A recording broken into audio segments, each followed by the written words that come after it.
சென்னை கொரட்டூர் பக்தவத்சலம் நினைவு மகளிர் கல்லூரியின் 26வது பட்டமளிப்பு விழா சிறப்பாக நடைபெற்றது. பக்தவத்சலம் கல்லூரியின் துணைத் தலைவர் டாக்டர் கு மரகதமணி, மேலாண்மை இயக்குனர் வருண் கிருஷ்ணா, செயலாளர் டாக்டர் ச.ப. ராஜகோபாலன் ஆகியோர் தலைமையில் பட்டமளிப்பு விழா நடைபெற்றது. கல்லூரி முதல்வர் டாக்டர் கே.ஆர். தனலட்சுமி அனைவரையும் வரவேற்றார். துணை முதல்வர் திருமதி மங்கை, திட்டக்குழு தலைவர் டாக்டர் மதுமிதா ஆகியோரும் பட்டமளிப்பு விழாவில் கலந்து கொண்டனர். இவ்விழாவில் இளங்கலை மற்றும் அறிவியல் பிரிவில் 1150 மாணவிகள் பட்டம் பெற்றனர். 2016 முதல் 2019 மற்றும் 2019 முதல் 2022 கல்வியாண்டில் பயின்ற பல்கலைக்கழகத்தில் முதல் 10 இடங்களை பிடித்த 42 மாணவிகளுக்கு பதக்கம் மற்றும் கேடயம் வழங்கப்பட்டது.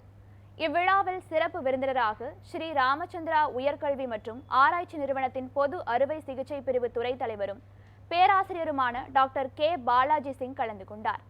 அப்போது பேசிய அவர், பெண்கள் சமுதாயத்தில் பொறுப்புணர்வோடு நடந்து கொள்ள வேண்டும் என்று அறிவுறுத்தினார்.